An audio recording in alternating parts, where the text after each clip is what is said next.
Welcome friends. आज आपण not only but also as well as both and ही चार रचना शिकणार आहोत.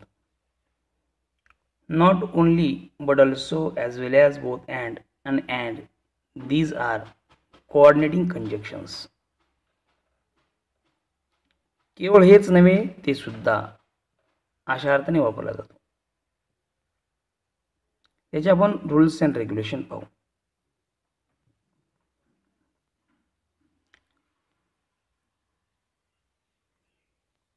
नियम नंबर फर्स्ट. दोन समान दर्जाच्या अर्थाचे शब्द, नामे, सर्वनामे, विशेषणे, क्रियाविशेषणे, क्रियापदे. समान दर्जाचे शब्द, नामे, सर्वनामे, विशेषणे, क्रियाविशेषणे, क्रियापदे हे 5 इत्यादी जोडवायचे असेल तर एकाच्या अगोदर नॉट ओनली, दुसऱ्याच्या अगोदर बट ऑल्सो वापरावे, हे ध्यानात ठेवायचे. नियम नंबर 2. दोन्ही वाक्यातील समान भाग एकदाच लिहायचा आहे. जो वेगळा भाग झालेला आहे त्या नॉट ओनली बट ऑल्सो आणि both and as well as ने कव्हर करायचा. नियम नंबर 3. वाक्यात येणारे टू बिसाइड्स ऑल्सो हे not only but also as well as both अँडच्या अर्थाचे शब्द काढून टाकायचे.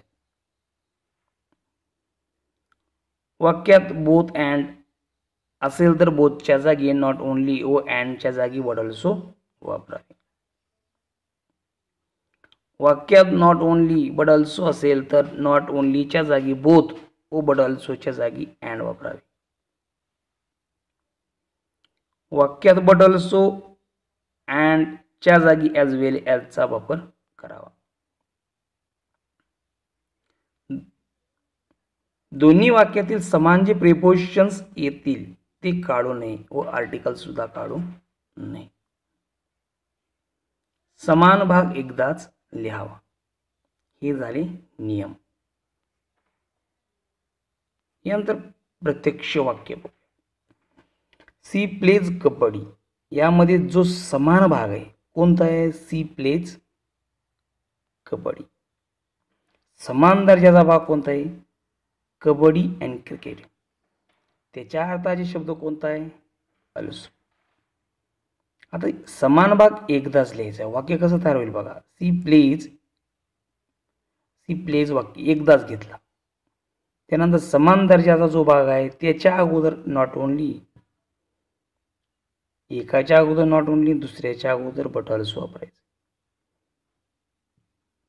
त्यानंतर दुसरं वाक्य सी प्लेज एकदाच वापरलं.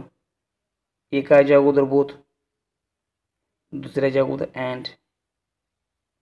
त्याच पद्धतीने ॲज वेल ॲजचं सुद्धा आणि अँडचं सुद्धा तसंच आहे. She plays kabaddi and cricket. She plays kabaddi as well as cricket. आता वाक्य काय सांगते अर्थ? सी प्लेज कबड्डी, ती क्रिकेट खेळते. सी ऑल्सो प्लेज क्रिकेट, ती क्रिकेट सुद्धा खेळते. सी प्लेज कबड्डी, कबड्डी खेळते. आणि सी ऑल्सो प्लेज क्रिकेट, ती क्रिकेट सुद्धा खेळते. म्हणजे दोन्ही खेळते. पहिलं वाक्य काय सांगतं? She plays not only kabaddi, कबड्डीच खेळत नाही परंतु सुद्धा खेळते, क्रिकेट सुद्धा खेळते. सी प्लेज दोन खेळते, कबड्डी आणि क्रिकेट खेळते. सी प्लेज कबड्डी आणि क्रिकेट खेळते. सी प्लेज कबड्डी तसेच क्रिकेट सुद्धा खेळते. असे 4 वाक्याचे सेम अर्थ पहिल्या वाक्याला अनुसरून. नियम आता दुसरं वाक्याचं. आता beside the muscles the nerves are also affected. Besides च्या शिवाय, मसल्स शिवाय नर्व सुद्धा परिणामकारक ठरतात. मसल्स अँड नर्व्स हे समान दर्जाचे, स्टेटस कसा त्यांचा समान आहे आणि एकाच्या अगोदर नॉट ओनली, दुसऱ्या अगोदर ऑल्सो वापरते. परंतु त्याच्या अर्थ शब्द कोणते आहेत? बिसाइड्स आणि ऑल्सो. ते काढून टाकायचं. वाक्य कसं होईल? Not only the muscles but also nerves are affected. अशा पद्धतीने वाक्य. त्यानंतर दुसरा प्रकार वाक्य both muscles and nerves are affected. Both muscles and nerves are affected.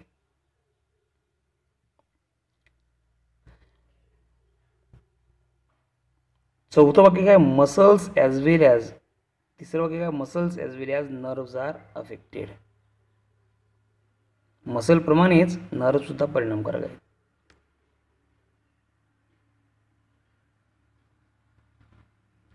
चौथा प्रकार काय the muscles and nerves are affected. यात अँड जोडलेला आहे. म्हणजे 4 वाक्याचे प्रकार साध्या वाक्यानुसार वाक्याचे प्रकार बदलून द्यायचे. पुढचा प्रकार Kerala produce rubber, Tamil Nadu produce rubber too. म्हणजे केरळ आणि तामिळनाडू हे जो भाग आहे हा समान दर्जाचा आहे आणि समान कोणता भाग आहे प्रोड्युसेस रबर, प्रोड्युसेस रबर. आणि ह्याच्यातलं वाक्यातलं काय करायचं त्याच्या अर्थाचे शब्द जे आहेत टू काढून टाकायचे. म्हणजे दोन्हीचे वाक्य एक बनवताना आपल्याला एकदाच एक भाग घ्यायचा आहे. Not only Kerala but also Tamil Nadu produce. आता ठिकाणी प्रोड्युसेस येत नाही, प्रोड्यूस येतं कारण हे सिम्पल हे प्लुरल फॉर्ममध्ये येतं आणि वरचं सिंग्युलरमध्ये प्रत्येक वाक्य सिंग्युलर असल्यामुळे तामिळनाडू प्रोड्युसेस यस लागा. दोन्ही हे प्लुरल असल्यामुळं हे देमध्ये येतं. त्यानंतर but also the both Kerala and Tamil Nadu produce rubber. Both.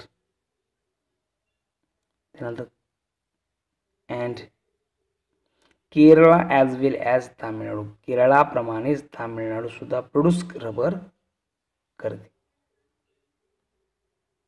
Kerala and Tamil Nadu produce rubber. Kerala आणि तामिळनाडू रबर प्रोड्यूस करते. अशा प्रकारचं हे वाक्य झालं. आपण तिसरा प्रकार. आता तिसरा नियम काय अ musician. He was a musician as well as a painter. याच्यामध्ये आर्टिकल सांगितल्याप्रमाणे काढायचं नाही. ॲज वेल ॲजचा भाग झाला ह्याच्यापासून आपल्याला not only but also both and ॲडचं वाक्य करायचं.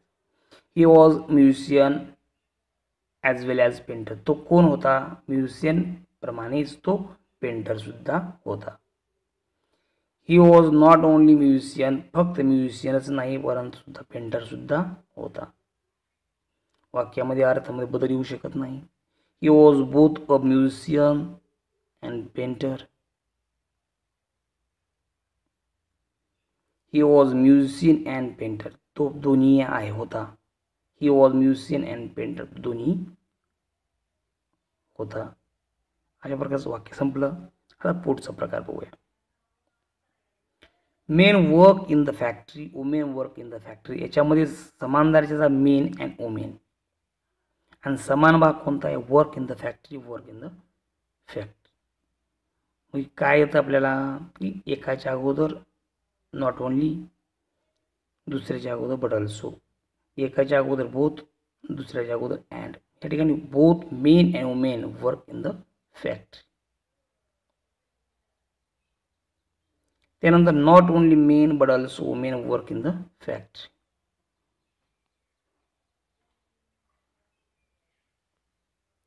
Main as well as women work in the factory. अशा प्रकारचं उदाहरण. आता काही सोडवण्यासाठी उदाहरण दिले. He speaks Spanish not only naturally but also fluently. Not only naturally नैसर्गिकदृष्ट्या, ऑल्सो फ्लुएंटली सुद्धा. याच्यापासून आपण ॲज वेल ॲज त्यानंतर बोथ अँडचा वापर करून तयार करू शकतो. He speak not only French but also English सुद्धा आपण तयार करू शकतो as well as. The game is suitable both for children and adult. याने फॉर चिल्ड्रन ही प्रिपोजिशन काढून टाकायचं नाही. त्यानंतर ही as well as his wife began to worry याचा वापर करून आपण तयार करायचं आहे. अशा पद्धतीने आपला या ठिकाणी व्हिडिओ संपलेला आहे. जर आवडला असेल लाईक, शेअर, कमेंट. धन्यवाद.